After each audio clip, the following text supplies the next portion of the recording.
Маңдай сүйек, ос фронтали. Бас сүйектің жабынды сүйектерінің бірі болып табылады. Маңдай сүйектің 4 бөлігі бар. Қабыршақты бөлігі, парс сквамоза, 2 көз бөліктері, партес орбиталис, және мұрын бөлігі, парс назалис. Қабыршақты бөлігінің 2 беті бар. Сыртқы беті, фациес экстернус, және ішкі беті, фациес интернус. Сыртқы бетін көздік бөлігінен ажыратып тұратын жиек марго супраорбиталис деп аталады. Көз үсті жиегі. Көз үсті жиегінің медиальды жағында тілік бар. Инцизура супраорбиталис, көз үсті тілігі. Осы тіліктен медиальды орналасқан тілік инцизура фронталис деп аталады. Марго супраорбиталистің латераль жағында процессус зигоматикус, бет өсіндісі бар. Бес өсіндісінен артқа қарай линия темпоралис, самай сызығы кетеді. Самай сызығынан төмен жатқан беті фациес темпоралис деп аталады. Марго супраорбиталисқа параллель қабыршақты бөліктің сыртқы бетінде аркус суперцилиарис атты шығыңқы келетін доғалы қас үсті доғасы орналасады. Қас үсті доғасы аркус суперцилиарис.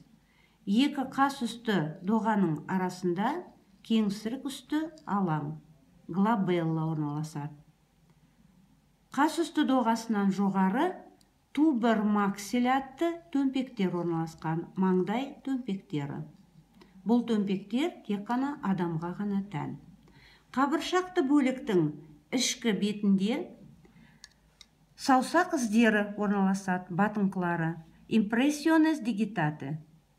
Ол мидың қатпарларының іздері болып келеді. Сульце артериозе атты жүлгелер, артериялардың жүлгелері орналасқан.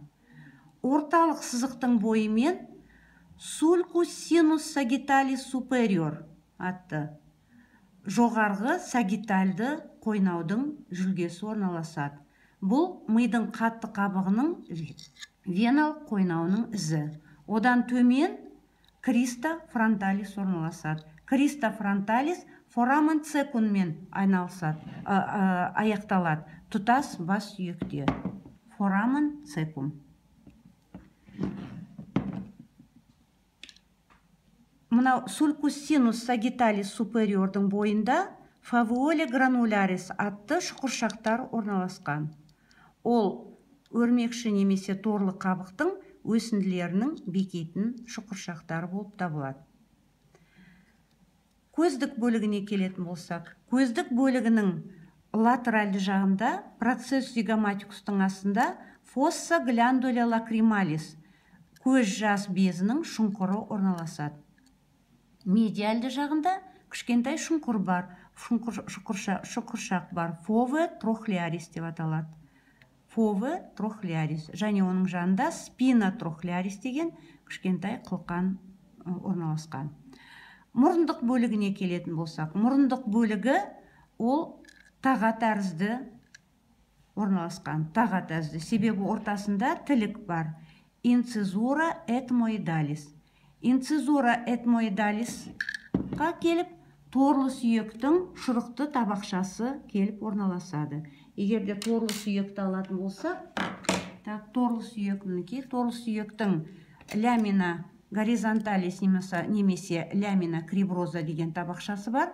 Сол табақша осы инцизура этмоидалиста орналасады. Бұлай.